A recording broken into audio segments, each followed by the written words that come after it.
Bismillahirrahmanirrahim. Assalamualaikum warahmatullahi wabarakatuh. Alhamdulillahirabbil alamin wa bihi nasta'in ala umurid dunya waddin. Wassalatu wassalamu ala asyrafil anbiya wal mursalin sayyidina Muhammadin wa ala alihi wa sahbihi ajma'in. Amma ba'd. Mudah-mudahan majelis ilmu ini Allah takdir menjadi majelis ilmu yang nafi'an mubarakah fid dini wad dunya wal akhirah. Ala hadhihi niyyah wa ala kulli niyyatin salihah wa ala ma nawainahu wa ala ma nawahu as-salafus salih.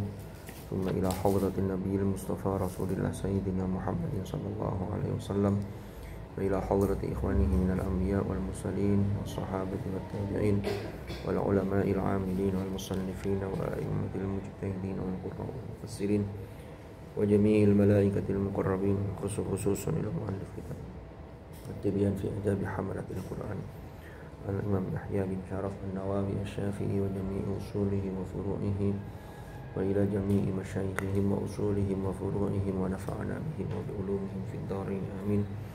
Wa nakhussu ila jami'i masyayikhina fi hadhihi al-mu'assasah hadratu Syekh Asy-Syarif wa usulihi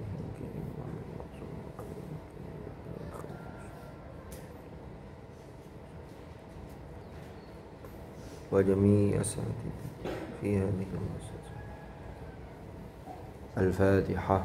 A'udzu billahi minasy syaithanir rajim. Bismillahirrahmanirrahim. Alhamdulillahirabbil alamin.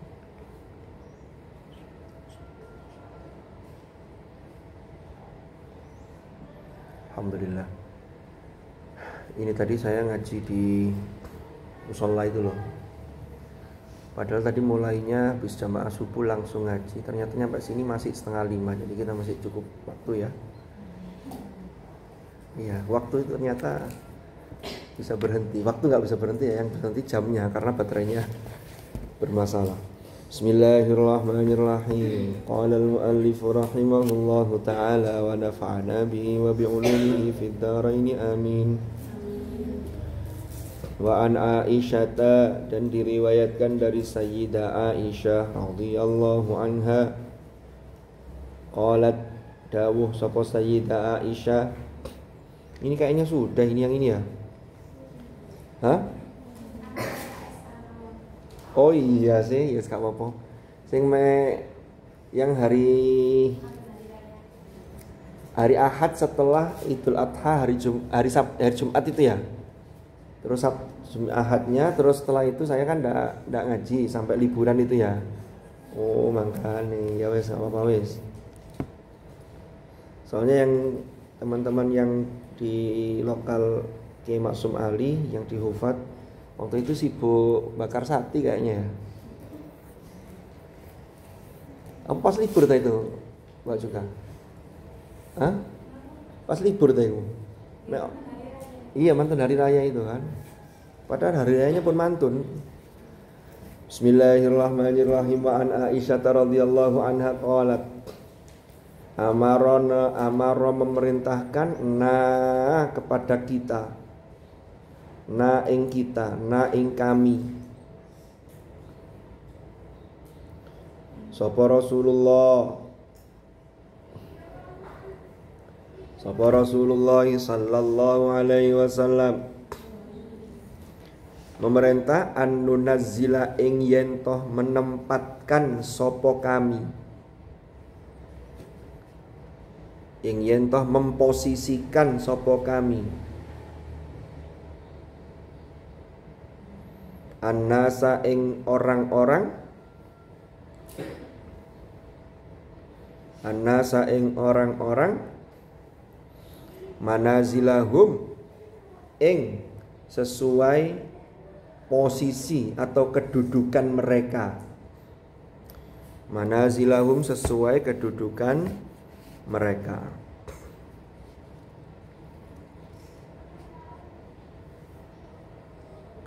Jadi ini hadis riwayat Sayyidah Aisyah yang mengingatkan kepada kita agar kita ini dalam bersikap itu selalu yang disebut zaman sekarang itu dengan sebutan proporsional. Proporsional itu apa, Rek? Sesuai dengan proporsinya. sesuai dengan porsinya. Porsi itu apa? Porsi makan pagi, porsi makan siang. Jadi menempatkan orang itu sesuai dengan porsinya. Pertama, ini bisa difahami kalau sampean sebagai santri ketemu dengan teman, dengan ketemu dengan guru, itu harus unggah-ungguhnya beda apa sama? Harus beda. Bahkan sopan santun kita, akhlak kita, etika kita terhadap guru kita itu tidak hanya di hadapan beliau, tapi sampai beliau tidak di hadapan beliau pun kita tetap harus menjaga attitude itu. Bukan disebut orang yang berakhlak atau santri yang punya akhlak yang baik, nek sopane ku mendek ngarepe tok dingkluk-dingkluk. Tapi wis gak ono diilok-ilokno. Itu termasuk yang tidak memiliki akhlak yang baik. Sampeyan kalau ngomong ke orang tua, ya harus beda dengan ngomong kepada temannya. Sekarang itu, Rek, kata para pakar, dunia ini kan sudah zaman global. Globalisasi itu adalah dulu yang dunia itu sifatnya masing-masing. Sekarang itu kita sudah bisa mengakses dari dunia manapun, baik dari sisi apapun. Gaya hidup, siapa yang tidak kenal dengan gaya hidup bagaimana para remaja-remaja di Korea? Mungkin di antara sampean ono sing ngefans banget sama Korea. Ya karena di pondok wajib jilbaban. Itu tapi kalau dibuka jilbabnya pingin potongnya model koyo artis Korea. Ini kan sudah mulai. Sampean teracuni lewat apa? Lewat HP yang namanya gadget. Yang ini disebut dengan smartphone. Sekarang HP itu tambah pintar-pintar. Bahkan disebut smartphone. Smart kan cerdas. Itu telepon yang cerdas. Kecerdasannya mengalahkan yang punya handphone. Sampean kira-kira kalau diuji kecerdasannya dengan HP, cerdas mana? HP. Ada IE. Kecerdasan buatan. Itu pakai algoritma, data yang ada di dalam itu semuanya, itu kalian memasukkan apa, tanya apa itu langsung keluar, seret. Tapi ternyata di sisi lain itu membahayakan buat sampean. Kenapa? Karena literasi kita itu belum kuat, sampean disuguhi sesuatu yang instan, ini membentuk sampean bahwa dikira hidup itu instan. Contoh, sampean rada abot titik disuruh gini, ana tugas apa titik sing rada mikir abot, itu males. Generasi sekarang rata-rata gitu. Duh, males aku maca akeh. Jadi durung-durung ku males. Males aku dikongkon ngene. Wong itu kok, ada yang begitu? Lah ini koreksi aja untuk kita semua, untuk sampean-sampean sendiri. Tidak usah lihat temannya, untuk kita sendiri, masing-masing. Jadi sekarang itu, kalau ingin merusak generasi bangsa ini, itu pertama, yang dirusak itu dari gaya hidupnya. Padahal lifestyle, gaya hidup itu Al-Quran sudah memberikan rambu-rambu. Rasulullah kemudian dilanjutkan oleh para ulama-ulama itu sudah memberikan uswah. Sekarang itu sudah sampai pada masa di mana orang-orang alim, orang-orang yang ahli ilmu itu diprotes dan didebat oleh orang-orang yang tidak tahu ilmu.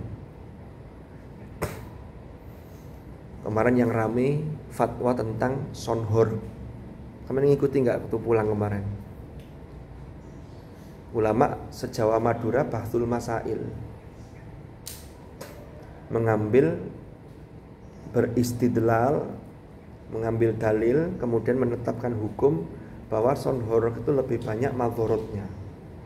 Apalagi kalau ditambah dengan sonhor yang sekarang terjadi di masyarakat, itu mesti gandengan niku ono, mohon maaf ya, itu ada perempuan-perempuan yang memang sengaja didesain pakaiannya itu membuka aurat dan itu menarik laki-laki. Sama tahu sound horeg enggak sih? Sound horeg itu yang biasanya ada pawai untuk karnaval atau apa, ada truk yang besar, ada sound di belakang itu suaranya sampai getarnya itu kaca bisa pecah, genteng bisa rubuh karena getaran yang melebihi kapasitas yang wajar. Itu sampean kalau membaca medsos itu di debat orang-orang mau macam-macam, ono sing ngilokno kiai, ngilokno. Bahkan ada yang lucu tanya begini, kalau memang sound horeg itu haram, mana buktinya di dalam Al-Quran yang menyebutkan sound horeg? Yo gak ono, lek sampean ngapalno Quran, di Quran ada sound horeg itu ada. Makanya lek paham hukum, sampean paham usul fikih, ya, makanya nanti paham yang namanya kias. Karena hukum itu membutuhkan sumber hukum itu kan ada kias. Itu sama kayak narkoba itu tidak ada di ayat Quran. Mana yang menyebutkan narkoba? Ya gak ono. Makanya dibutuhkan kias. Kan Qurannya itu sudah turun 15 abad yang lalu. Tapi Quran itu universal. Makanya para ulama itu kemudian beristimbat hukum, termasuk imam-imam madhab, itu ayatnya ini, hadisnya ini. Lalu kias itu ada syarat rukunnya. Kan begitu. Tasawurnya seperti apa. Ini kemudian memunculkan keputusan hukum. Oh, berarti hukumnya begini. Oh. Wes. Terus yang kedua, dirusak dari mananya? Dari kegemaran atau kesukaan makanannya. Makanan itu ternyata berpengaruh, berdampak luar biasa dalam kehidupan seseorang. Makanya di surat Abasa itu juz 30 ada ayat falyanzuril insanu ila ta'ami. Loh. Sama jangan meremehkan makanan. Pertama,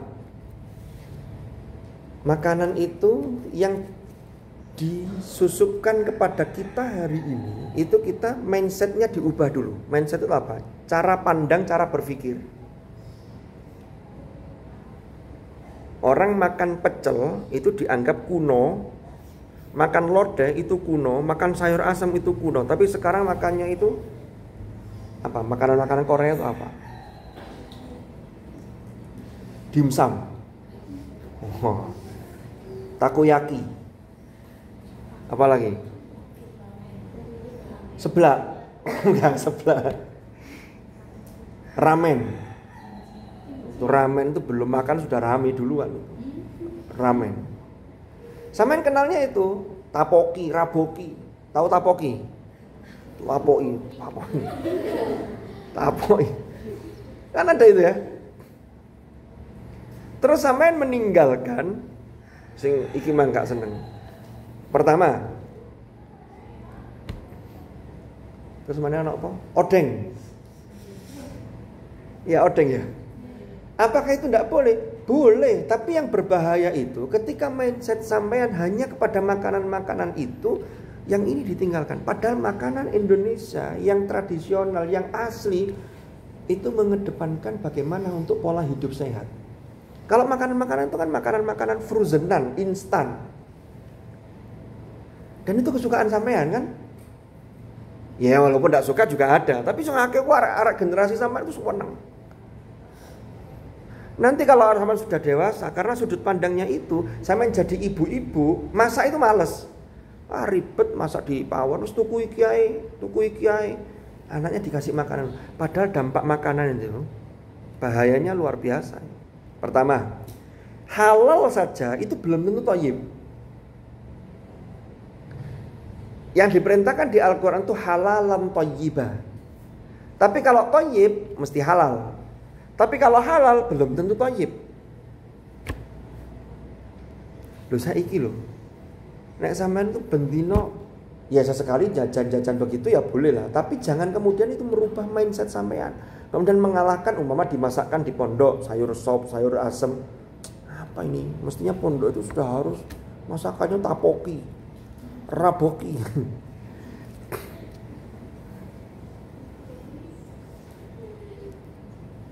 Ya Allah, sekarang makanan itu luar biasa. Sampai lihat berita di medsos, di TikTok dan lain-lain. Betapa banyak anak usia remaja. Dulu tuh orang yang sakit-sakit komplikasi itu rata-rata sudah usia 50 ke atas. Saya arek cilik itu cuci darah itu banyak. Kenapa? Yang dimakan instan seperti itu, minumannya instan. Sama ini petungan 1000-an. Bendino itu. Coba bayangkan. Kalau sudah orangnya sakit, kira-kira kalau orang sakit itu bisa mikir gak? Angel. Makanya Al-Hadits au kama qol itu kan ada ungkapan begini. Al-aqlus salim fil jismis salim. Akal yang sehat, orang kalau bisa mikir itu kalau badannya itu sehat. Lala sampean saiki terus makanan itu dampaknya jangka panjang. Jangan dikira yang sampai makan hari ini, enggak saya makan itu enggak apa-apa, saya beli sosis yang 500-an tuh enak itu. Itu jangka panjang efeknya. Apakah enggak boleh? Boleh, tapi harus ada batasan. Jangan berlebihan. Paham? Soalnya kalau semua sekarang yang jajannya wis ngono-ngono tok yang enggak sehat itu 10 tahun yang akan datang, sampean ketika sudah berperan seharusnya jadi ibu, yang ibu itu bisa mendidik generasi berikutnya. Karek legrek, tau legrek ya, karek sakiti. Dan orang tuh kalau yang dimakan tuh berbahaya begitu, enggak bisa mikir. Padahal sampean untuk menjadi orang yang bermanfaat, bisa berbagi manfaat, usia-usia sampean itu harus diasah dengan banyak hal. Kalau makanannya tidak sehat, mindsetnya rusak, kayak tadi ya, cara pandangnya nggak sehat, keliru, itu nanti hidup tuh maunya nyantai. Sampai pulang ke rumah, coba kemarin evaluasi diri masing-masing. Sampai mulai nang omah itu 24 jam, waktu kita sama. Kira-kira pegang HP-nya dengan pegang mushafnya berapa persen? Nah, pegang buku pelajaran yakin enggak deh. Apa ada di antara sampean yang enggak, saya tetap liburan kemarin saya dalam satu hari itu mesti baca buku pelajaran bab 1 sampai bab 6. Kalau ada silakan angkat tangan, tak kasih hadiah sekarang. Ada enggak? Buku pelajaran, jangankan buku pelajaran, mau ngaji aja enggak. Ngaji mek titik itu kayak syarat. Pesi-pesi nek esuk kowe cek diarani ngaji, marono wis HP. Bahkan bangun tidur HP, mau tidur HP. Sampai tangi pertama itu yang dicek HP dulu. Kalau sudah update status dicek berapa orang yang sudah melihat status saya. Terus nek wis didelok terus kate lapo? Ya. Atau kemarin di DM sama siapa sudah dibalesi. Terus sampean itu jangan gampang-gampang membuka diri sampean. Laras saiki enggak ya. Apalagi sampean kelihatannya ada orang yang di framing seperti orang soleh. Ini hati-hati para perempuan-perempuan. Medsos itu sangat mudah untuk memframing seseorang kelihatan untuk soleh. Kan banyak itu yang punya follower banyak itu yang dikemas secara koyok-koyok soleh. Tiba-tiba orang yang sampean anggap soleh itu, sampean idolakan, nge-DM sampean. Tiba-tiba ini ya, sampean berbunga-bunga. Wah ini jarang-jarang. Padahal hati-hati, kadang-kadang itu menjadi perangkap. Kalau orang yang kelihatannya tidak baik, sampean sudah menjauh. Tapi yang bahaya itu kalau ada orang yang di framing koyoke api, padahal sampean ketika di DM ini sampean menjadi bangsa. Makanya sekarang muncul predator. Tahu predator? Predator itu pemangsa yang melakukan, mohon maaf, itu sampai pada pelecehan-pelecehan, bahkan masuk pada pelecehan seksual kepada para perempuan. Hati-hati deh zaman sekarang. Makanya yang naif, yang masih labil, banyak kemudian orang tuanya nangis-nangis. Kemana? Anaknya hilang. Kenapa? Kenalan sama orang lewat Facebook, lewat IG, lewat TikTok. kemudian di DM, dia percaya dengan orang ini, padahal kemudian dia hilang. Tiba-tiba ditemukan sudah meninggal, ditemukan sudah dalam kondisi mentalnya terganggu karena terjadi pelecehan tadi itu. Hati-hati. Makanya sampean harus punya benteng yang kuat. Faham? Hati-hati, dirusak dengan makanan. Yang ketiga, merusak generasi bangsa itu lewat bahasa. Bahasa itu mengandung unsur budaya, termasuk ada unggah-ungguhnya. Sekarang dari sekian ini, yang orang Jawa, saya kira banyak ya, dari Jawa Timur ya. Yang Jawa lebih banyak daripada yang luar Jawa. Sekarang kita kerucutkan lagi, yang Jawa, berapa persen yang paham dengan bahasa Jawa, sing ngerti unggah-ungguh dan bahasa Jawa betul-betul bisa menempatkan kapan waktunya nguku, kapan waktunya kromo, kapan waktunya bahasa kromo inggil. Karena nanti bahasa itu akan membentuk karakter seseorang yang dia bisa menempatkan sesuai dengan hadis tadi itu. Tapi nek sampean bahasa ngawur, ini akan merusak akhlak sampean.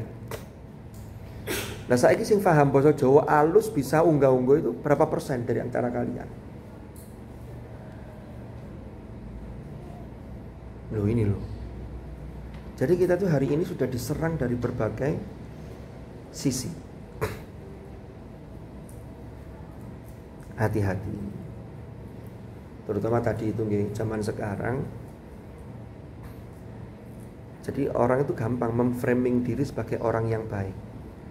Dan itu kadang-kadang perempuan-perempuan seusia sampean, wanita-wanita seusia sampean itu melihatnya hanya sisi zahir. Padahal bagi saya gampang, umpama ada orang memframing dirinya solih, dia rekaman di depan TikTok, isinya konten-kontennya tuh mengajak pada kebaikan, begini. Ya itu baik gitu loh. Tapi hati-hati kalau itu kemudian ada unsur jebakan. Karena medsos itu sering menipu. Paham? Yang ditampilkan tuh yang pakai kopiah, pakai padahal aslinya keilmuannya ndak ada. Masya Allah. Zaman sekarang fitnahnya luar biasa. Makanya hati-hati. Kemarin yang terjadi di Jakarta ya, itu guru ngaji melakukan pelecehan terhadap santrinya dengan dalih praktek toharo. Jadi praktek toharo itu tapi melakukan pelecehan. Itu bahaya sekali. Dan anak-anak seusia sampean itu harus banyak literasinya. Literasi itu apa? Sampai harus mengupgrade diri. Bagaimana saya ini menjaga diri saya untuk kebaikan saya hari ini dan akan datang. Kalau sampean minim literasi itu gampang dibujui. Lah anak sekarang rata-rata minim literasi. Kenapa? Karena semuanya sibuk dengan gadgetnya masing-masing. Iya apa iya? Loh. Kalau iya apa iya kok enggak ya? Ya kalau sampean mungkin mudah-mudahan enggak. Tapi mayoritas begitu. Ada yang kemarin liburan di rumah enggak pegang HP sama sekali? Atau enggak punya HP? Wong punya HP yang biasa saja wis kau warep. Ya apa carane ganti HP sing rotok cepet titik gak lemot kan gitu. Jadi pikiran kita tuh selalu ke situ.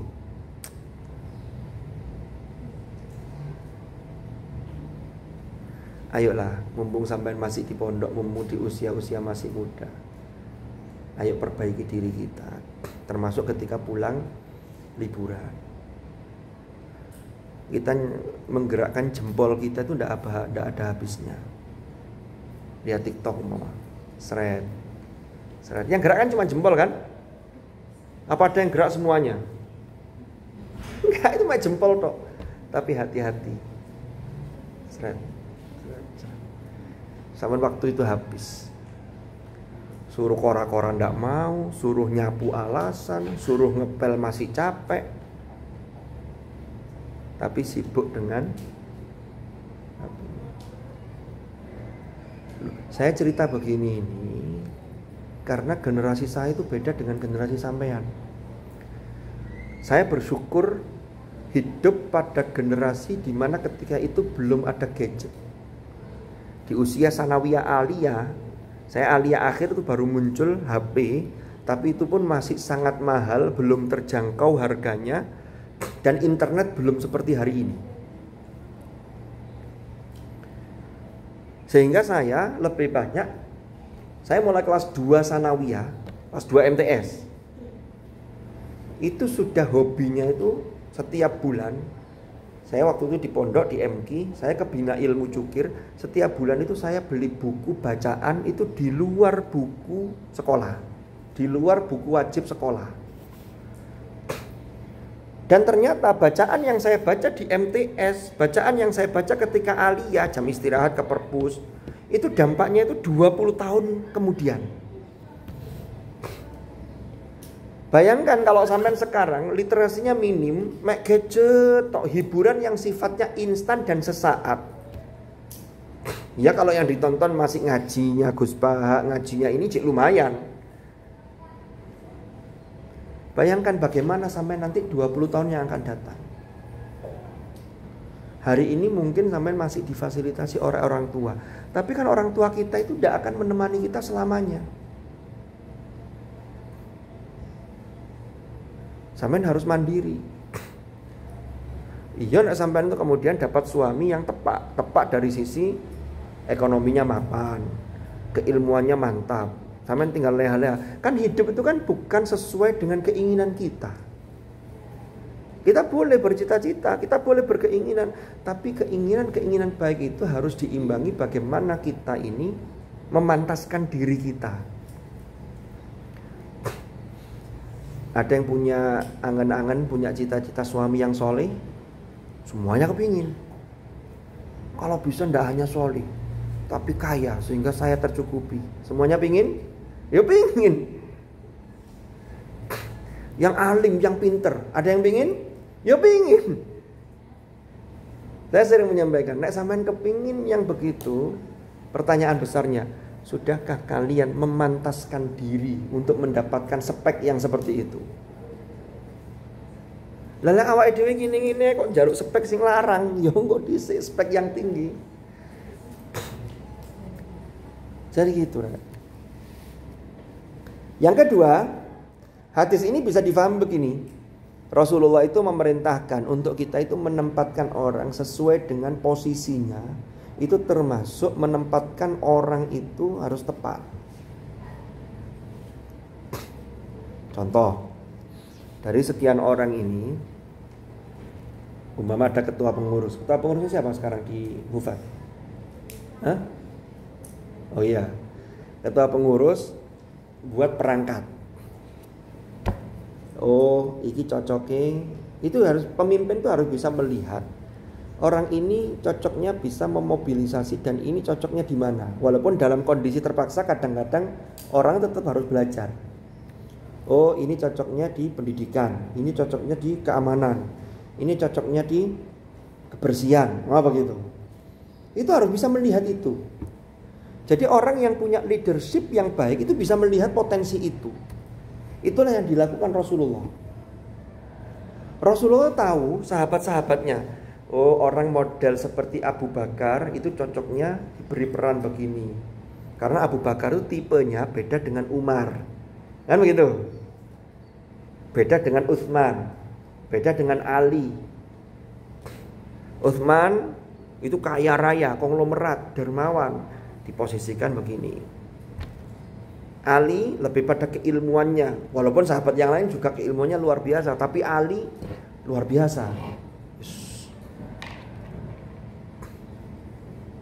Jadi pemimpin yang baik itu begitu. Jadi ketua pengurus itu sebenarnya berlatih untuk leadership itu. Yang itu alami.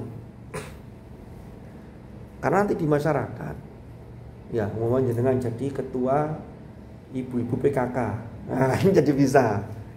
Oh, saya dulu sudah belajar. Atau menjadi khodim majelis taklim, khodimah majelis taklim, pemimpin majelis taklim. Jadi tahu orang ini punya potensi apa, diberi tugas. Itu termasuk perintah Rasulullah untuk menempatkan orang sesuai dengan kapasitasnya masing-masing. Paham? Jadi begitu. Ada pertanyaan sampai sini? Kalau sudah ada, kita akhiri. Rawahu Abu Daud fi sunanihi wal Bazzar fi musnadihi. Qala al-Hakim Abu Abdullah fi ulumil hadits huwa haditsun sahih. Ini adalah hadis yang sahih. Hari ini sudah masuk sekolah? Tapi kayaknya sampai jam 10 aja ya. Nanti jam 10 ada temu wali yang ada yang baru di Hufat berapa orang? Mana? Siapa yang baru? Di Hufat? Iya. Di LKSA. Yang LKSA berapa orang? 4. 1, 2, 3. Zaman baru ya? Terus 4. Kelas berapa ini? 10 alia. 10 kelas 10. Sekelas 7 kelas 7. Kalau yang di Hufat siapa yang baru? Sudah ada. Kelas berapa? 7. Terus? Hah? Oh, ini di Hufat. Oh, 3 ini. Kalau di LKSA yang 2 mana? Oh, ini kelas berapa? Kelas 10. Jenengan kelas? Ya, mudah-mudahan kerasan dan mendapatkan ilmu ya, khususnya bagi yang baru dan umumnya pada semuanya. Manfaatkanlah waktu di pondok itu sebaik-baiknya. Ya. Mudah-mudahan manfaat, mudah-mudahan barokah. Al-Fatihah.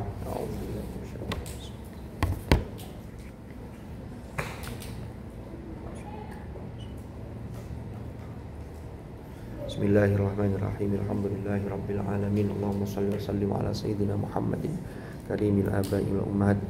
Allahumma ma'al Qur'an ij'alna wa auladana wa dzurriyyatina wa ahlana wa ashabana wa talamidana wa tilmidatina min ahlil Qur'an alladzina hum ahluka wa khassatuk waj'alna wa iyyahum minal ladzina istafaita min ibadika alladzina warithu kitabak wa sabaqu bil khairati bi idnika bi rahmatika ya arhamar rahimin. Allahumma anfa'na ma 'allamtana wa bima 'allamtana wa 'allimna ma yanfa'una warzuqna ilman nafi'a. Allahumma inna nastaudi'uka ma qara'na wa ma hafidhna wa ma 'allamtana fardudhu ilaina inda hajatina ilaih bi rahmatika ya arhamar rahimin. Allahumma ja'al ijtima'ana hadza ijtima'an marhuma wa tafarruqana min ba'dihi tafarruqan ma'suma wa la taj'al ma'ana wa fina shaqiyyan wa la mahruma bi rahmatika ya arhamar rahimin. Rabbana atina fid dunya hasanatan wa fil akhirati hasanatan wa qina adzabannar. Wa sallallahu ala sayyidina Muhammad walhamdulillahi rabbil alamin. Taqabbal du'a sirril Fatihah.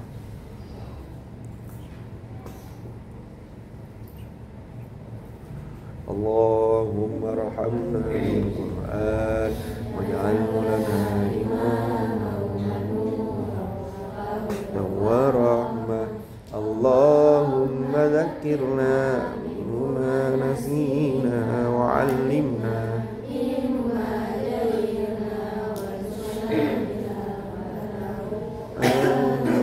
الليل وأطراف واجعل لنا حجة يا رب.